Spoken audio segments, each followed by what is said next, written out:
So guys, শুরু করা যাক কিভাবে কাস্টম বানাই। প্রথমে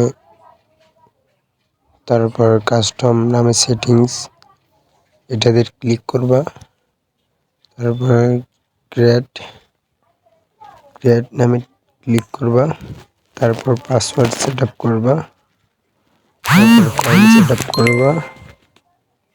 তারপর যে রাউন্ড কয় রাউন্ড খেলবা, এমও আনলিমিটেড, তারপর ব্লু আনলিমিটেড, তারপর হেডশট খেললে হেডশট সেটিং, তারপর স্পেশাল, বাকি গানগুলো বাদ করে দিতে পারবা। ডেজার্ট, তারপর তোমার নিজের ইচ্ছা মতো সেটিংস করতে পারবা। তারপর ইকুমো থেকে রাউন্ড বাড়াতে পারবা 15 রাউন্ড। তারপর কনফার্ম দিলেই হয়ে যাবে। তারপর কাস্টম অলরেডি হয়ে গেছে।